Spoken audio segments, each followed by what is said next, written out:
আমার ভাসুর মানে আমার স্বামীর বড় ভাই আমার স্বামীকে কৌশলে বিদেশ পাঠিয়ে দেয়। আর আমার স্বামী তার বড় ভাইয়ের কথা কিছুতেই অমান্য করেনি, তাই সে বিদেশ চলে গেল। তারপর বাড়িতে আমি আর ভাসুর থাকি। একদিন রাতে ভাসুর বলল, আমার পায়ে খুব ব্যথা করছে, আমায় একটু মেসেজ করে দিবে। ভাসুরের এটা ছিল মিথ্যা অভিনয়। আমি ভাসুরের চিৎকার শুনে আমি তার পায়ে মেসেজ করতে গেলাম। তারপর ভাসুর দরজা লক করে দিল। তারপর আমার সাথে যা ঘটেছিল তা শুনলে তোমাদের মাথা গরম হয়ে যাবে। তাহলে গল্পটা বলি। আমি ঢাকায় স্বামী শাশুড়ি ভাসুরের সাথে থাকি। আমার স্বামী আর ভাসুর ব্যবসা করে। শাশুড়ি প্রায় অস্ট্রেলিয়ায় থাকতে যান ওনার বড় মেয়ের কাছে। এখন মূল সমস্যাটা বলি। আমার স্বামী আমাকে নিজে পছন্দ করে বিয়ে করতে চেয়েছিল, কিন্তু আমাদের পরিবারের সাথে তাদের আর্থিক অবস্থা মেলে না। আমরা মধ্যবিত্ত, তারা ধনী, বলে কেউ রাজি ছিল না।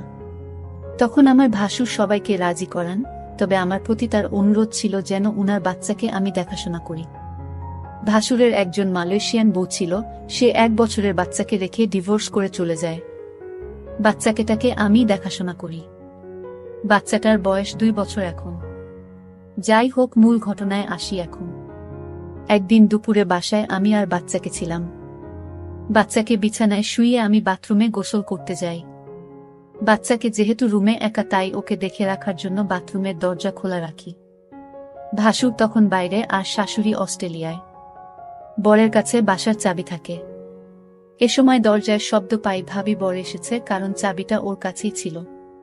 কিন্তু ভাসুরকে দেখি হঠাৎ আমার রুমে ঢুকে পড়তে। বাচ্চাকে তখন কিছুটা কাঁদা ছিল, তাই মনে হয় বাচ্চার শব্দে এসেছে। এসেই উনি বাথরুমে ঢুকে পড়ে।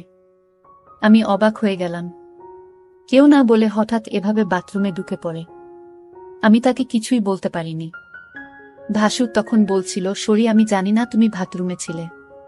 এই দিনের ঘটনার পর থেকেই ভাসুরের চোখে আমি একটা অন্যরকম দৃষ্টি দেখি। দৃষ্টিটা জানি কেমন, আমার মোটেও ভালো লাগে না। মনে হয় উনি আমার দিকে তাকিয়ে অনেক কিছু ভাবছেন। আমাকে উনি নাম ধরে ডাকতেন, কিন্তু এখন ডাকার ধরনটাও কেমন যেন হয়ে গেছে। এই ঘটনার পর থেকে প্রায় প্রতিদিনই দুপুরে উনি বাসায় চলে আসেন, অথচ আগে প্রয়োজন ছাড়া কখনো আসতেন না।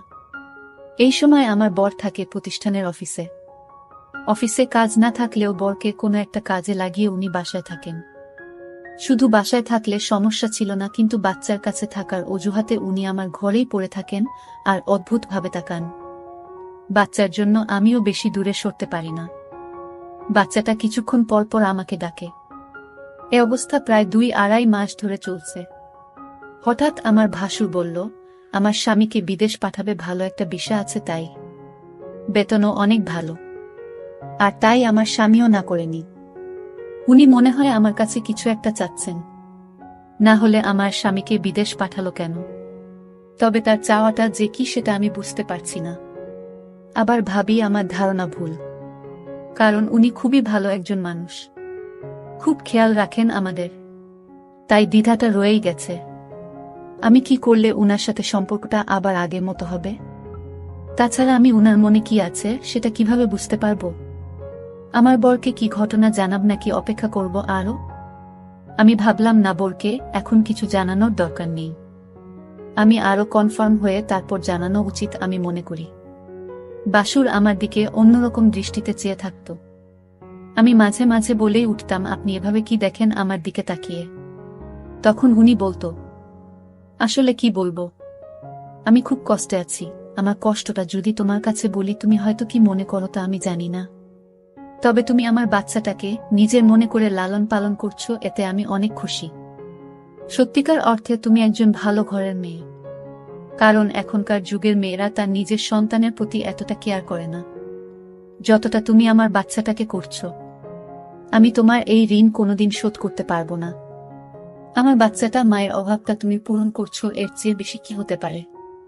আসলে বিদেশি মেয়েরা তার সন্তানের প্রতি ভালোবাসা কম থাকে, তবে সবাই সমান না। বাঙালি নারীরা তার সন্তানের দিকে তাকিয়ে সারাটা জীবন কাটিয়ে দিতে পারে। বাঙালি নারীর কোনো তুলনা হয় না। তবে আমার ছোট ভাইয়ের বউ করে তোমাকে আনতে পেরে আমি নিজেকে ধন্য মনে করছি। আমার ভাসুর আমার এইসব প্রশংসা করছিল। আমি তার প্রশংসা শুনে অনেকটা থমকে গেলাম। বাবারে এত প্রশংসা। যাই হোক, ভাসুরকে একদিন দেখলাম খাওয়া দাওয়া ছেড়ে মনমরা হয়ে ঘরে শুয়ে আছে। এই বাড়িতে ভাসুরকে আমি দেখাশোনা ছাড়া আর কেউ নাই। দেখলাম ভাসুর আজ সারাদিন কিছু খায়নি। আমি ভাসুরকে বললাম, আপনার কি শরীর খারাপ? ভাসুর বলল, আমার মাথায় প্রচণ্ড ব্যথা করছে সকাল থেকে, কি করব বুঝতেছি না। আমি ভাসুরকে বললাম, আমি কি মাথায় একটু মেসেজ করে দিব? মেসেজ করে দিলে হয়তো ব্যথাটা কিছুটা কমে যাবে। ভাসুর আমার মেসেজের কথা শুনে অনেকটা খুশি হলো। সে চেয়েছিল তার মাথায় মেসেজ করে দিই। আমি ভাসুরের মাথায় মেসেজ করছিলাম, এমন সময় সে বলল, দেখো, তুমি মেসেজ শুরু করতেই আমার ব্যথাটা অনেকটা কমে গেছে। তোমার হাতে কি জাদু আছে নাকি? আমি তার কথা শুনে কিছুটা অবাক হলাম। আমি বললাম, মেসেজ করে দিলে এমনই ব্যথা কমে যায়। এখানে হাতের জাদু বলতে কিছু নেই। মেসেজ করলে ব্যথা কমে যাবে, এটাই স্বাভাবিক। ঠিক আছে, তোমাকে অনেক ধন্যবাদ মেসেজ করে দেওয়ার জন্য। আমার মাথা ব্যথা কমে গেছে। কিন্তু ভাসুরের মাথা ব্যথা ছিল না। মাথা ব্যথার অভিনয় করেছিল আমার সাথে। আমি এটা বুঝতে পারি আমি যখন তার রুম থেকে বের হই। তখন সে একা একা বলছিল, আমি ধীরে ধীরে আমার প্রতি ভালো মন মানসিকতা তৈরি করছি। সেটা আমি বুঝতে পারলাম।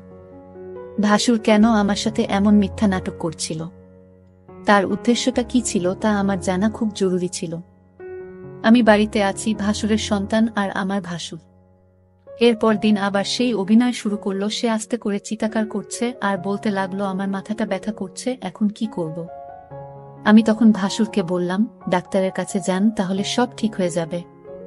রোগ নিয়ে ঘরে বসে থাকলে কি আর চলবে, বা রোগ ভালো হবে? ভাসুর আমার কথাটা শুনে দেখলাম তার মুখটা অন্ধকার হয়ে গেল। আসলে কি তার মাথা ব্যথা করছে নাকি এসব অভিনয়? আমি তার হাবভাব কিছুই বুঝতেছি না। আমি ভাসুরকে বললাম, চলুন আজ আপনাকে ডাক্তারের কাছে নিয়ে যাই। ভাসুর বলল, তুমি একটু মেসেজ করে দিলেই তো মাথা ব্যথাটা কমে যায়। তাহলে শুধু শুধু কষ্ট করে কেন ডাক্তারের কাছে যাওয়া লাগবে কেন? আমি ভাসুরের কথাটা শুনে কিছুটা অবাক হলাম। সে চায় আমি তার মাথায় মেসেজ করে দেই। আসলে সে কি চায় সেটা আমার জানতে হবে। ভাসুরের এমন অভিনয় আমার কাছে ভালো মনে হচ্ছে না। এর মধ্যে আমার বর আমার কাছে ফোন করলো, আমাকে জিজ্ঞেস করলো, কেমন আছো সালমা? আমি বলেছিলাম, তুমি খুব শীঘ্রই বাড়িতে আসলে অনেক ভালো হতো।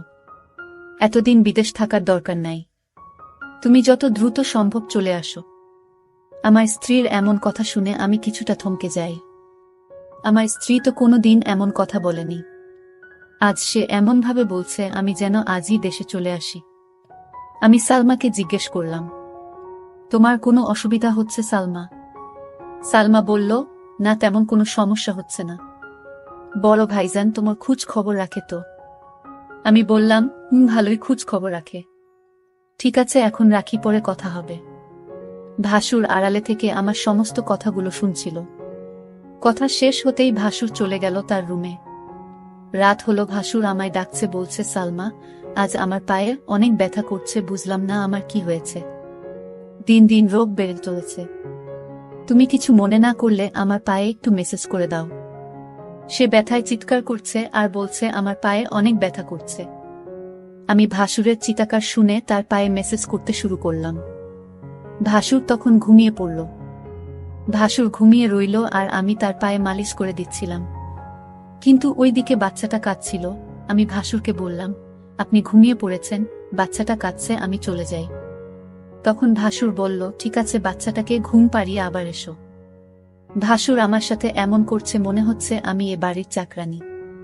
সারাক্ষণ তার সেবযত্ন আমার করতে হয়। আমি তো এই পরিবারের সমস্ত কাজ করতে করতে আমি অনেক ক্লান্ত। কিন্তু আমার কষ্ট কি আর কেউ বুঝে? পরের দিন আমি বলেছিলাম ভাসুরকে, আপনার মাথায় ব্যথা, পায়ে ব্যথা, আজ চলুন আপনার চিকিৎসা করাবো। আজ আমি আপনাকে ডাক্তারের কাছে নিয়ে যাব। আপনি না যেতে চাইলে আপনাকে জোর করে নিয়ে যাব। ভাসুর মনে হচ্ছে গলা শুকিয়ে গেল। কারণ ডাক্তারের কাছে গেলে হয়তো সত্যটা পাশ হয়ে যাবে, তার কোনো রোগ ধরা পড়বে না। তখন হয়তো আমার চোখে সে দোষী হয়ে যাবে। এটা ভেবেই ভাসুর ডাক্তারের কাছে যেতে চাইতো না। আমি সেটা ভালো করে বুঝতে পারতাম। আর তাই ভাসুরকে আজ আমি বললাম, আপনি যদি আজ ডাক্তারের কাছে না যান তাহলে আপনি এই বাড়িতে একা একা থাকতে হবে।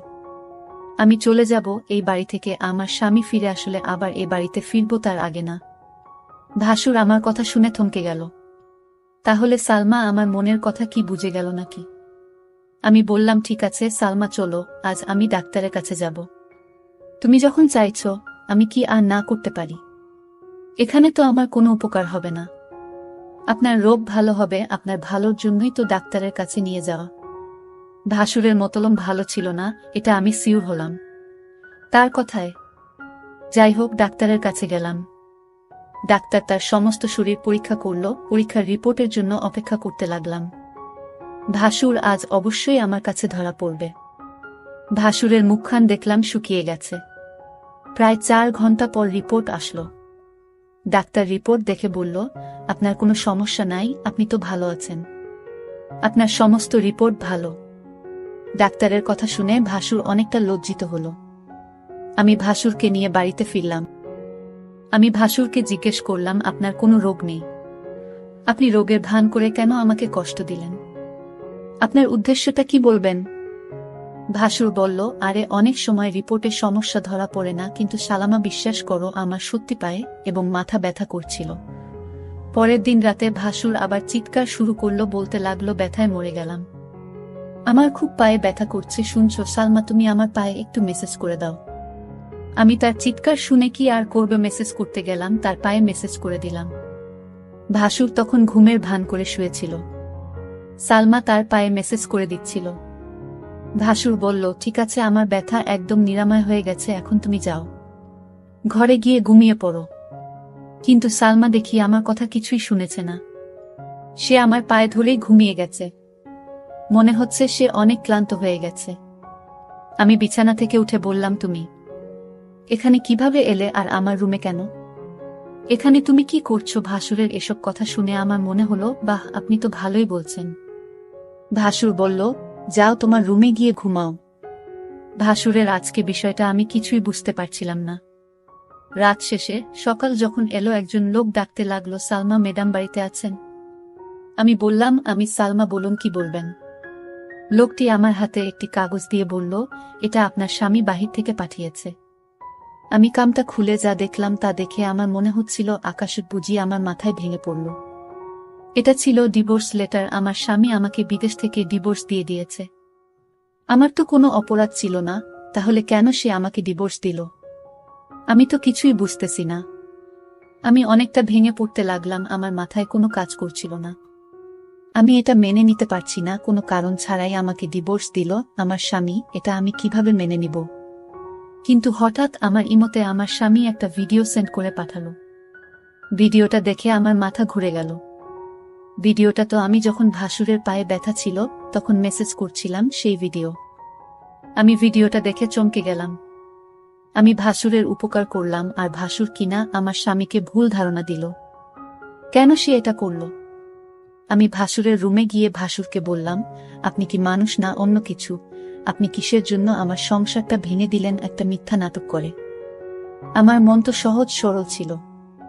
আমি কিছুটা বুঝতে পারছিলাম, কিন্তু আমি তা আপনাকে বলিনি, কারণ আমি আপনাকে সম্মান করি তাই। আর আপনি সম্মানের এই প্রতিদান দিলেন। ভাসুর তখন দরজা লক করে দিল। আমি বললাম, দরজা লক করলেন কেন? সে বলল, একটু পরে সবই বুঝতে পারবে। ভাসুর তখন আমার পায়ে এসে পড়ল আর বলল, তুমি আমায় ক্ষমা করে দাও। আমি যা করেছি আমার সন্তানের জন্য করেছি। আমি চেয়েছি তুমি আমার সন্তানের জন্মই হও। আমার সন্তানকে তুমি যেভাবে লালন পালন করছো, এতে আমি অনেক খুশি। আমি চাই তুমি আমার হয়ে সারা জীবন থাকো। আর তাই তো আমি এটা করেছি। নিজের সন্তানের জন্য সকল বাবা মা সবকিছু করতে পারে। আমাকে তুমি ক্ষমা করে দিও। তারপর আমার কিছু করার ছিল না। আমি ভাসুরের সন্তানের দিকে তাকিয়ে তার কথা মেনে নিলাম। কিন্তু ওই দিকে আমার স্বামী একটা বিদেশি মেয়েকে বিয়ে করে বাড়িতে নিয়ে আসলো।